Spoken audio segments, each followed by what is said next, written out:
Good morning, everyone, and thank you for coming to Island Design Natural Hair Salon. I want to welcome personally um, Joanna McClinton, also Morgan Seavis, Natasha Mays, Ms. Dasha Parker, Representative Young, Representative Chris Benson, and Representative Curry, Senator Vincent Hughes, and also Representative Brown. We are here for this exciting time. I am so honored to be a part of this whole Natural Crown. One of the things that I thought about was being the owner of Island Design for the last 24 years has been exciting, but this is amazing. I'm the owner and founder of Island Design, and when I sorry, my car dealership. You want me to get that for you? To be part of all this is so amazing. I am a child growing up in the Virgin Islands with natural hair. Natural hair has been braids, twists, locks all my life. That's all I know. As you know, I still have locks. But wearing my natural hair has been all that I know. But as I opened my salon and spoke to different clients that wear braids, that's telling me, Lorraine, I have to take these braids out. I have a job interview. Or, Lorraine, I have to cut my locks down because my job says it's too long. And the recent one was my client who says, Lorraine, they talking about me. I have to do something. I have to cut my locks because of my job. You know, they saying it's unprofessional to have locks. And I'm like, wow. So the experience has been really heartbreaking. But I thank God for the opportunity to be here. And I just want to say, natural hair rock. Like, we are the bomb. We are the bomb. And wearing our crown is very important to me. At this time, I do want to acknowledge Governor Josh Shapiro. And he has been amazing. In the back scene, he don't even know, but we talk about you being president. So, yeah.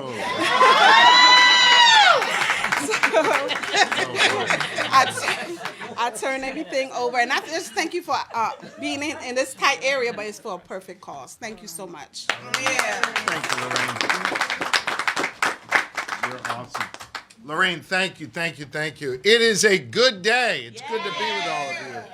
I want to say to Lorraine and to her entire team, thank you for welcoming us here to this salon in West Philly, and I assume at some point Morgan Cephas will yell out West is best, so I'll just say it for her. Right? Who said that? Hughes, I'm not listening to you today. Now, listen, I think what's amazing about this salon is it's not just a place to come in for beauty, for a cut. This is a place for community. This is a place where apparently you guys talk a lot, and this is a place where the community gets nurtured and folks get to walk in and walk out looking and feeling their absolute best. I think that's noble work. I really do. Making other people feel proud of who they are. And I'm so proud to support the work that you do.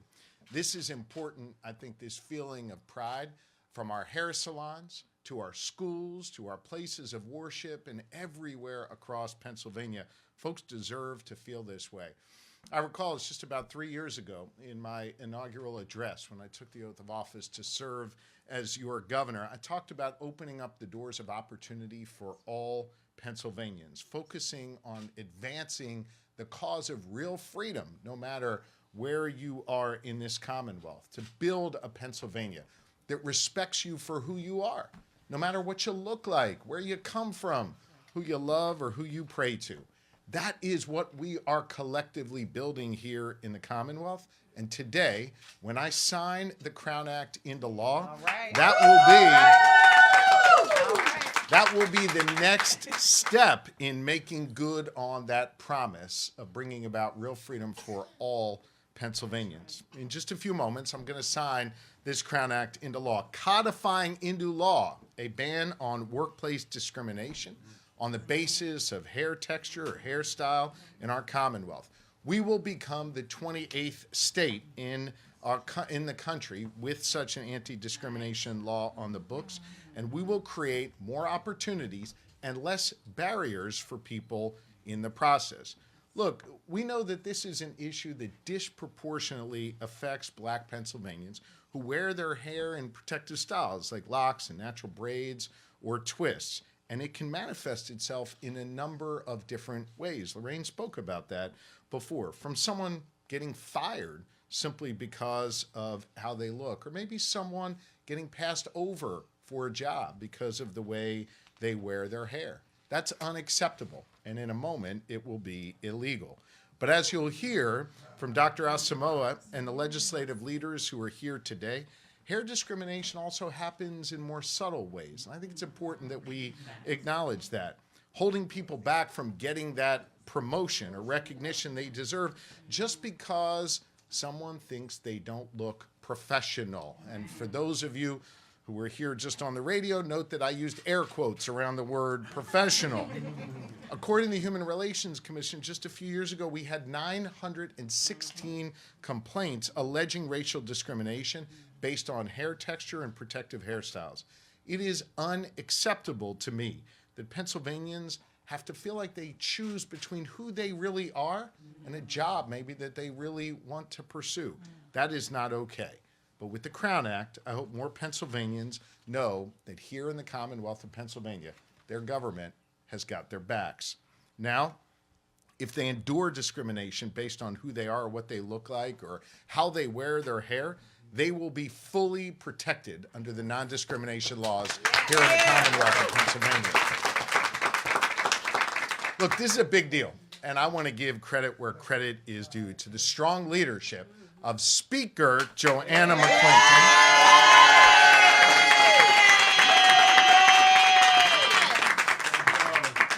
And of course, Representative Latasha Mays.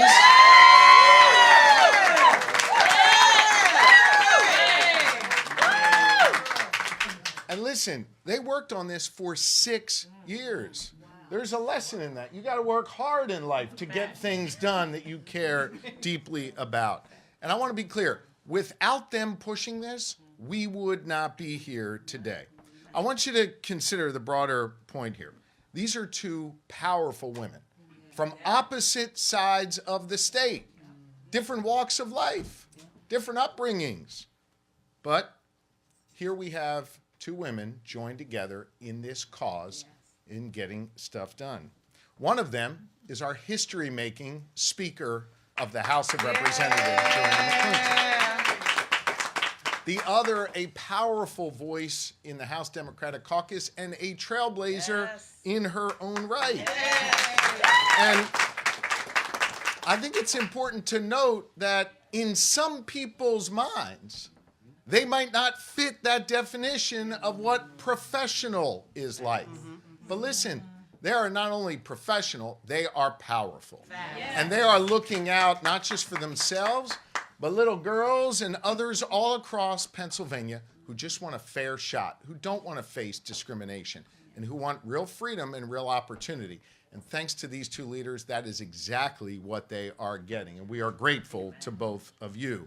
More Pennsylvanians will have more freedom because of Representative Mays and Speaker McClinton. Look, we know that there is a lot more work to do to build a more inclusive society here in the Commonwealth of Pennsylvania. You know, for my entire career in public service, I've been focusing on non-discrimination protection at our state level, and we have more work to do in that realm. And I'm going to continue to do that work, as I know every single member who's standing with me here will do, bringing together lawmakers from both parties to ensure Pennsylvania remains a place where everyone is welcome and everyone is respected and everyone feels as though they belong, no matter what you look like, where you come from, who you love, who you pray to, or how you wear your hair. You belong here in the Commonwealth of Pennsylvania. All right. As I prepare to yield the microphone, I do just want to say a word to all of you, and especially to Minister McClinton. You know, she moonlights from the church pulpit, and so it's a little hard for me to, quote scripture near the minister, but I know a little something about that. I think that Minister McClinton's work really embodies our shared faith. I was thinking about the book of Samuel on the way over here. Do not look at one's outward appearance, God commands us. Instead, God teaches us to look at the heart. That's right. And I think it is important that we have more laws on the books that force people not to slice and dice our community into different segments or sections, not to dismiss people because of how they might look and how someone might perceive that, but instead give us an opportunity to look at people's hearts, give us an opportunity to look at their spirits, give us an opportunity to see people for who they really are. That is what Representative Mays and Speaker McClinton and all of these representatives up here accomplished today. Not just greater protections for all Pennsylvanians, but more of an opportunity to look in people's hearts. And that, to me, is a real blessing. And so I am privileged and pleased to be here today. In a moment, you're going to help me put my name on that, which turns it into law in Pennsylvania, which is pretty cool.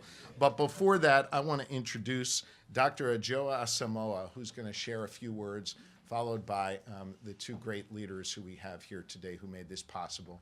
Then I'll sign this into law and come up and take a few questions. Thank you all very much. This is a great day here in Pennsylvania. Doctor? Well, first, let me say thank you, Governor, for recognizing that this is not just about hairstyles versus extending statutory protection to hair, in addition to full inclusion in the Commonwealth. Good morning. I am Dr. Adjoa B. Asamoah, and I am known as the Crown Act champion and scholar. All right. If the smile does not give it away, I am overjoyed to be here today, especially to enact something that is so near and dear to my heart. In the city where I have lived and grown, and not too far away from my alma mater, Temple University, that helped prepare me to do the work I have done since I left the nest. This public policy campaign is my brainchild, in a nationwide effort I have led since 2018, determining it was necessary to change the law to help redress the long-standing and problematic practice of racial discrimination in the form of hair discrimination. I subsequently developed the national legislative, social impact, and coalition building strategies for this movement, because for too long, a myopic notion of professionalism and Eurocentric standards of beauty have perpetuated racial inequity and exclusion. Too many Black children have been suspended and missed what should be valuable instruction time because their hair, worn in ways that are aligned with their racial identity, have been deemed a violation of school rules. Too many Black adults, as the governor shared, have been passed over for promotions, had offers of employment rescinded, and even been fired for showing up authentically. And with an undeniable correlation between the use of chemical relaxers and the increased likelihood of developing uterine fibroids and cancer, the cost of conformity is simply too expensive. This is my baby. But even as a policymaker and architect, it's something I am very clear I could not deliver on my own. And I genuinely could not dream of a better team than my brother, my forever senator, who I've been working with for decades, Senator Vincent Hughes, because Black men in politics matter. To my dear sister in service, who I am thrilled to call Madam Speaker. And to my sister in social action, better known as my soror, Representative Latasha D. Mays. Sounds like a meeting coming up. There is a chapter meeting coming up. Collectively, we have taken a bold and critically important step to help mitigate the psychological, physical, and economic harm of race-based hair discrimination. And I thank you all Again, Governor Shapiro, thank you for your support and enacting this in short order. Thank you all for being here. I am happy to answer any questions you may have at the end.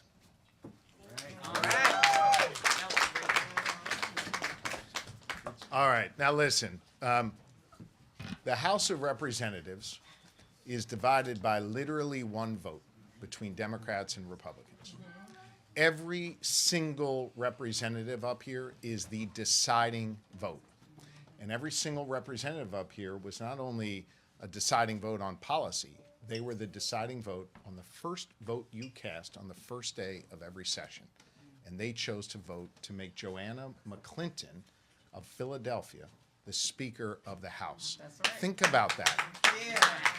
They chose to make her the Speaker of the House, and she chose to make the Crown Act a priority that would reach my desk. And so, ladies and gentlemen, think about that. Think about not just our history-making speaker, but the actions that each one of these representatives took to put her in that position of power and authority to get this bill to my desk. Ladies and gentlemen, the Speaker of the House, your neighbor, Joanna McClinton. Thank you, Governor Shapiro, for that warm welcome. Thank you to my neighbor, Miss Lorraine, who 9 years ago, when on a real whim, honestly, I was giving myself a heat-free October. That's all it was. You know, anybody who's always known me before this job especially, every 6 weeks on 60th Street, I had a fresh pump. I saw Miss Marquita routinely because it was no other way to go into court, Senator Hughes. I mean, I was already fighting for people's lives, literally. So I thought, and it was my understanding, for me to have the respect of the judge and of the jury, that I needed to look a certain way every single day. My clients, my colleagues at the Defender, they never saw anything that you all see now. They probably shocked, like, what happened to her? She lost her flat irons? Is her power's on in the house? What's going on? But I'll tell you, 9 years ago, it was on a whim that I said, I'm just going to have a heat-free month, and I'll see where it takes me. And it wasn't supposed to take me anywhere except back to my stylist at the time the next month. But somehow a neighbor of mine, and I tell him this when I see him, he says, you know, your hair looks really nice like that. You don't have to wear it straight. And it was that conversation at 61st in Baltimore that gave me the confidence to try something new for myself. And I had no idea at the time that there would ever be an opportunity to change the law in the Commonwealth of Pennsylvania. I'll tell you, and may she continue to rest in power. The biggest critic, Governor, was my granny. My granny said, now, what's your constituents say about all of this? That's right. And I'll tell you, my mother, when I left the house, said, now, what's this law really going to do? How is it going to really help people, and how is it going to change things in Pennsylvania? And I had to run because I was a little late. But, Mom, if you're watching, this is going to help people by making sure that wherever you work or wherever you're applying for a job, they can't look at your hair and size you up, not based on your qualifications and all of the professional development you have and all of your education. They will not look at your hair and decide you can't work here. That's right. They will not look at your hair and decide you don't belong in this C-suite. Right. They will not look at your hair and say you can't be in the boardroom. Right. So I don't know if the headlines get to heaven, but if they do, I hope my grandmother gets to see this moment. Because this is an exciting time. And I'll tell you, when my colleagues made that vote, I didn't do like all the men speakers ahead of me and hold on to my bills. I say that in the mic. Because that's what they did. Right. Many times we voted on prior speakers' legislation. Right. I understood that I had been working with Representative at the time, State Rep Summer Lee. She's now in Congress. I tell you, I've been working with her for a while, but when we had a trailblazer elected from West Philly, but in Pittsburgh, Representative Latasha D. Mays, a woman that I had worked with for so long, on important issues like dignity for incarcerated women, Representative Cephas, on important issues like reproductive justice, on important issues like the Pennsylvania Black Maternal Health Caucus. I said, I'm not going to be greedy. You all already gave me a big job with a lot of work. I want to make sure I pass the baton to someone who is going to do the work. And I'll tell you, Tiffany, I thought we had done something with our presser in 2022. You know, it was all cool. We had the signs. But ma'am, Representative Mays stepped it up a notch all the way. She hit the gas. She developed the Crown Act Coalition. Every time I saw her, she said, when are you coming back to Pittsburgh? Because we're going to have another event. I said, another one, Rep Mays? I mean, my schedule a little tight. You know, I got things to do when I go all the way out. She's like, no, we're going to organize this and we're going to do it. And I am so very proud of the coalition she built. And they could not all fit here, so we will be back for another celebration. Don't be slighted if you came up in March with us and held a sign. We're coming back for you with a bigger location in Harrisburg, Governor. And in Pittsburgh. You're going to stay on the road with this one. Just put it out there. But we are excited. So I just wanted to bring my goddaughter here, Laurel Sarai, because for a long time, she's been on my screensaver, and the governor's my witness. We were having a discussion where there were no cameras and no press and no people. And I said, this is Laurel. She wears beautiful locks. And before she's old enough to apply for a job, I hope we can change the law in Pennsylvania. That was just 3 weeks ago. You know, people ask what changed, what happened. I'm not going to say what happened, but Laurel, you had to be here because you were a part of my advocacy. And reaching across the aisle, across the building. And with that, I am proud to turn the baton over to my sister rep, Representative Latasha D. Mays, the prime sponsor for the Crown Act.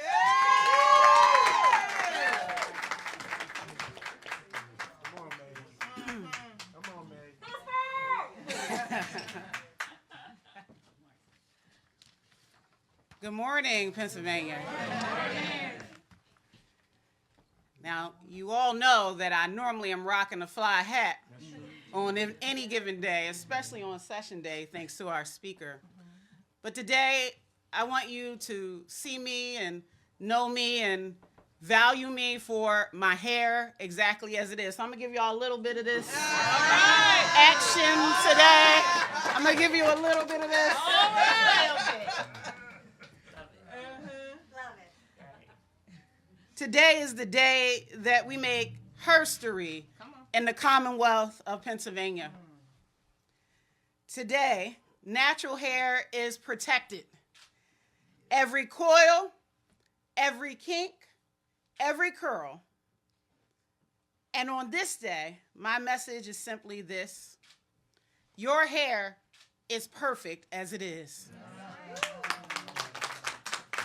Your hair is professional as it is. Your hair is powerful as it is. Because you are enough. Your hair is enough exactly as it grows out of your head. If you haven't picked up on it by now, I grew up in West Philadelphia. Which has shaped me into the person I am today. And so it is a full circle moment to be in my hometown as our governor signs the Pennsylvania Crown Act into law. I want to tell you and take a moment to tell you how I am here today. A very challenging trip to get here with my family, my 2-year-old daughter, 44 years of this life and hair journey. But I want to especially say that I'm here today because of my mother.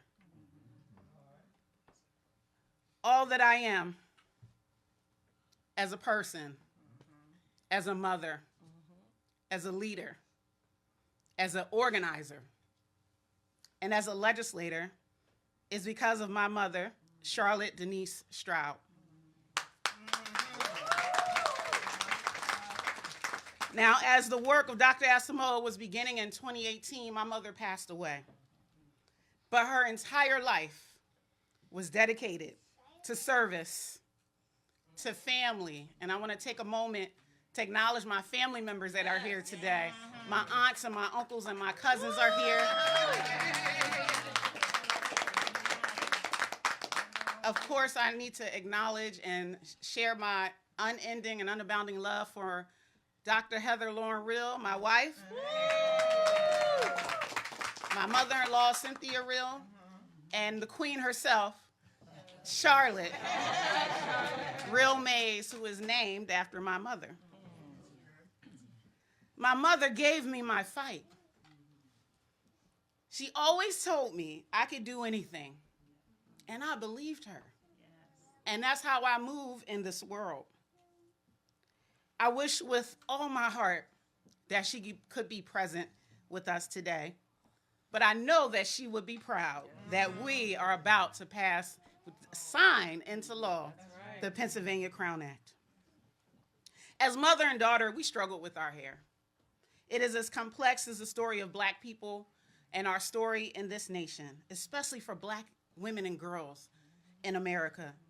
As a single mother, it made sense that she would relax my hair with the Just For Me Kitty Perm Kit. Y'all know what I'm talking about? Yes. Or as we practice our faith, to hot comb my hair on high holy days like Easter. Speaker. And if you have the cultural and collective shared experience, you not only hear what I'm talking about, you know it, and you can hear the sound of the sizzle from the hot comb. Or to get me and my brother out the house to play, 2 cornrows or 2 braids down the side with the part in the middle and the barrettes on the end, so we could play outside until the street lights came on. For her, my mother had a perfect mushroom in the 1980s. Then she turned to the curls held up by a stretchy bandana, West Philly style. And then she turned to the one braid with the weave ponytail and the curls at the end. And later in life, a full array of wigs that all had different names. So I went natural in 2002, much to my mother's dismay, because she was like, now how are you going to get a job now? How are you going to take over corporate America now with your hair like that?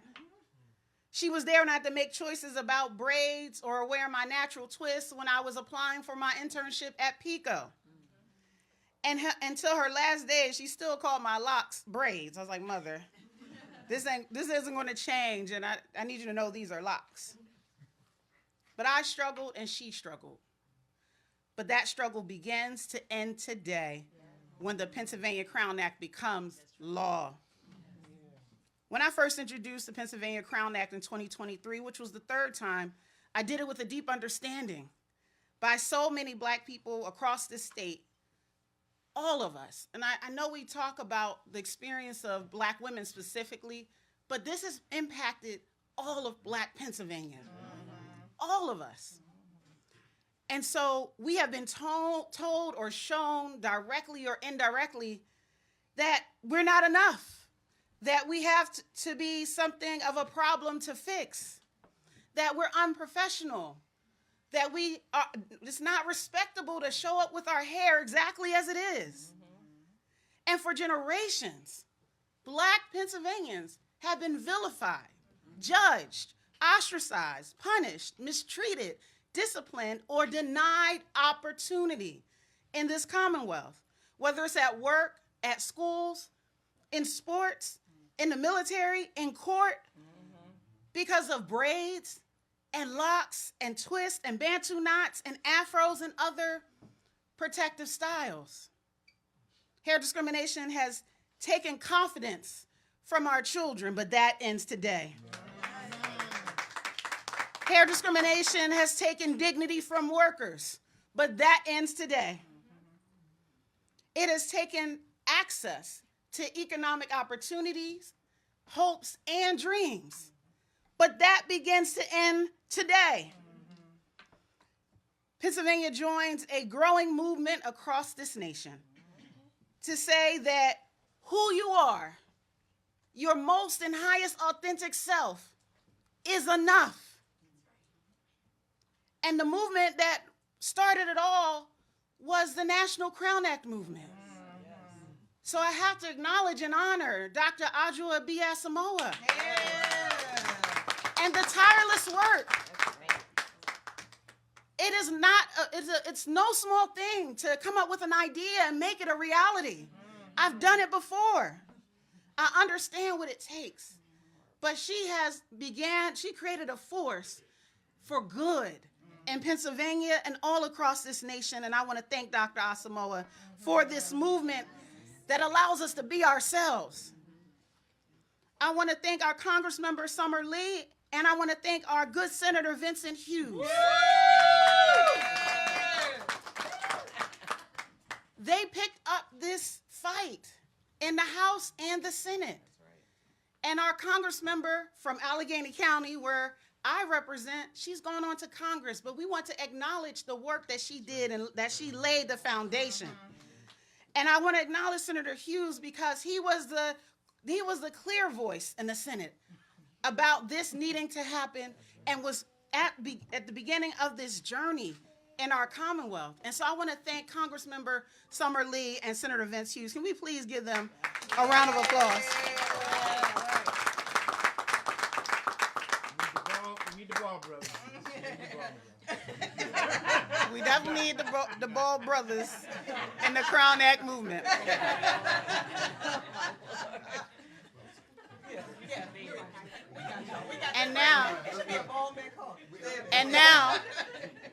And now I just want to take a moment. It's not going to be long enough to talk about my deep gratitude. Come on, Booker. Come on, Booker. Just you coming. Come on. I want to thank the speaker, the great Joanna McClinton. When she asked me to be prime sponsor of this bill, I was like, you sure you want me? Because I just got here. Because this is my first 6 months in office. I said, are you sure? I can do it. Why me? And it's because of her faith, her confidence, and her trust in my ability to do the work needed to get this bill to this day. And I am forever grateful for the Crown Act journey with you, Speaker McClinton. Thank you. Long before I became a legislator, the speaker was leading this battle. But together, 2 black girls from West Philadelphia. Two black girls. Southwest. From West and Southwest Philadelphia. We have been able to do something great and something that many thought were frivolous. That's what they told me. My colleagues told me this bill was frivolous and not needed. That's not a problem. There was opposition to this bill. There was opposition to human rights and civil rights and dignity. But that wasn't going to stop us, right, Speaker? That's right. Nope. So we changed hearts and minds. We organized the Pennsylvania Crown Act Coalition. Over 100 unions, businesses, entities. We had actual cities endorse the Crown Act. And that we have been able to build statewide support for the Crown Act. But that's all because of the history-making leadership of our speaker, Joanna McClinton, and this is not possible for me or for us without our speaker. Thank you so much. And with the signing of the Crown Act, we expand our civil rights protections and affirm a simple truth. We all deserve to show up as our full, free, and authentic selves. This law is a reflection of the power of our community. Again, I want to thank the Crown Act Coalition. I want to thank the PA Legislative Black Caucus in the building. Absolutely. I want to thank every member of the General Assembly who voted yes, because if you don't remember, the vote was 44-3. We only need 26, so that means this was a bipartisan effort. Every legislator who did any piece of this to help me and the speaker get this across the finish line, I love you and I thank you for everything that you have done. Governor Shapiro.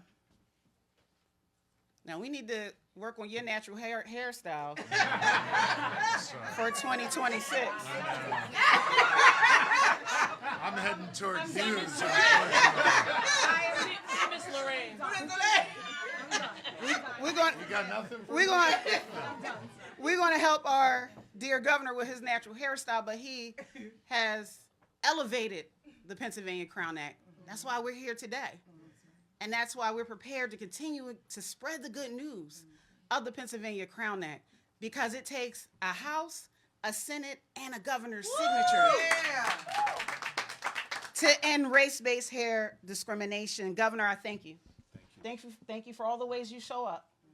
Thank you for supporting laws that help us to be our greatest and best and the most authentic selves. We are changing Pennsylvania today. Yes. We are changing it for my daughter, she's 2, but she would have faced some form of race-based discrimination by the time she was 5 years old. We are changing the trajectory of the future of our children. That's why this bill is necessary. That's why this bill is not frivolous. That's why this bill is needed today. As we stand here with pen in hand, let us remember our work is not done. Our goal as legislators and policymakers and elected officials is to make this Commonwealth more fair, more just, and more free. That is our charge today. So for every child, every worker, every person who faced an indignity because of race-based hair discrimination, that ends today. For every opportunity and dream deferred, we reverse the course of history and herstory. We create the future that we want for Pennsylvania, that we need for Pennsylvania. Every curl, every kink, every coil, every strand of natural hair is now protected. I want to thank my staff in Harrisburg and in Pittsburgh, all the staff of all of our colleagues, and every person who told their story, every person who shared their experience, everyone who had the courage to call in and make the complaint about hair discrimination. This moment is for you. This moment is for my 2-year-old daughter. This moment is for my mother. This moment is for all of us. Right. It is time to sign the Pennsylvania Crown Act. All right. Sign that bill, Governor. Come on. I'm going to sign it. I want to say, I want to say something. I'm not going to respond to the shot about my hair. I'll leave that to Hughes to back me up. No, listen, I thought there was a beautiful moment as you were speaking about your mother, who I really felt like I got to know through your words there. And your daughter cried out a little bit, and I saw her come and play with the back of your hair. I thought to myself just how beautiful from generation to generation your life story goes, that here your mother, would flatten your hair, would put you through that experience that helped you grow and helped you decide you wanted to do something about that. And now think about the world that your 2-year-old daughter is going to grow up in. That's a beautiful thing. And your mother is smiling down. Your mother is smiling down. And the second thing I want to say is the speaker's grandmom is smiling down too. And by the way, the speaker's grandmom may not be just smiling today, but about 2 weeks ago, I think I can tell this tale at a school here a little bit, when we were sitting there in those tough negotiations, and the speaker sat up at the table as we were getting close to the end of that process and said, I want the Crown Act passed. And she faced a significant amount of Heismans there saying, no way. And the speaker persisted. And I think that's when your grandma was smiling down, because you took the power, that these people gave you, and you used it to give back to people like Laurel and others. And I really admire you for that. I really do. Now let's sign this into law, okay? There you go. So Laurel, I want to show you this. This is all the words here, okay? You see that's Representative Mays right there? And you know who that is. That's Speaker McClinton. And these are all the words that make up the new law here. Okay? It says you can wear your hair however you want to wear it here in Pennsylvania. And it passed in the House of Representatives, right? Passed in the Senate. And now the law says if I sign my name to this, it becomes law in Pennsylvania. So should we do that? Yeah. Here we go. I always got their back. Good law. Good law. Good trouble to get good law. Hey, there it is. Thank you, Governor.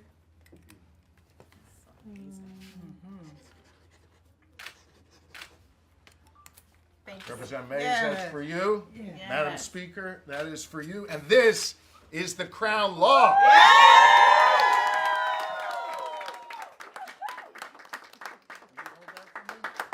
Get stuff done. Yeah.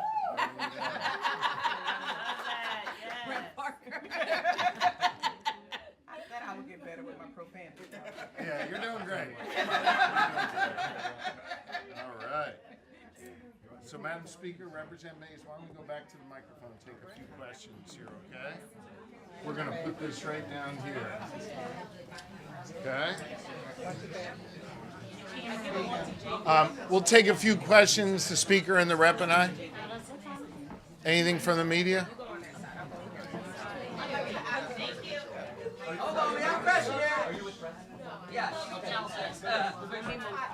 It's good to see you. Yep.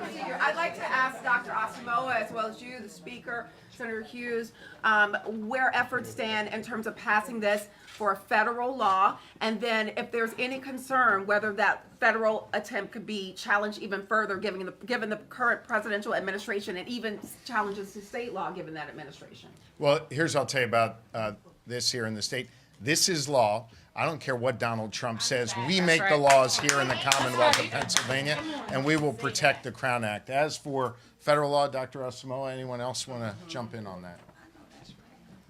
We took great care in developing the bill text, and the language can withstand any judicial scrutiny. It has been introduced in the United States House of Representatives and has passed twice. It has been introduced in the Senate by our neighbor, my dear friend, Senator Cory Booker and Congresswoman Bonnie Watson Coleman, both neighbors in New Jersey. It will not be challenged, at least in any way that is effective, because again, it was written with great care. So it is my hope that we will be able to move it. It has bipartisan support in both houses, both the lower chamber and higher chamber in Congress, but I will not dismiss, I think, what it is that you were talking about in terms of the climate in D.C., where I currently live. And so there are challenges, but I will not rest until the Crown Act becomes the law of the land. All right. Can I just clarify just one thing? Is this part of the budget package that was passed after the stalemate in the Pennsylvania House? Now, this is a standalone bill that I've been working on for 6 years. 6 years. Say like we'll vote No, for this. it's a standalone bill, and I passed the baton to Representative Mays in 2023, and she's the prime, I'm the co-prime sponsor, and we've done a lot of groundwork over the last 2 years to get us to this point. It passed in the House overwhelmingly with bipartisan support, when the prior speaker had told me the caucus Republicans would not vote on anything that had to do with race. They didn't want to touch it. But there was overwhelming support. And then when the Senate finally called it up, both in their state government committee and their appropriations committee and on the floor of the Senate, there were so few no votes. It's incredible. Bipartisan support. And what I shared with my colleagues across the aisle, across the building, is there's not a county where people of color are not in Pennsylvania and cannot be positively impacted by this change in the law. So how will this be enforced? Will there be sort of like a hotline people can call to report discrimination, or? Go ahead. So what House Bill 439 does is it amends the Pennsylvania Human Relations Act. So just like other discrimination complaints will be filed with the commission, the PA Human Relations Commission, the same would happen for our bill, because now hair discrimination is part of the protected class of race, which is in the PA Human Relations Act. So they could call their statewide Pennsylvania Human Relations Commission, and there are also satellite offices all across the state. Time for two more, guys. Anything else? All right. Happy Thanksgiving, everybody. Great job. Great job. That was beautiful what you said about your mom. Can we grab a quick photo with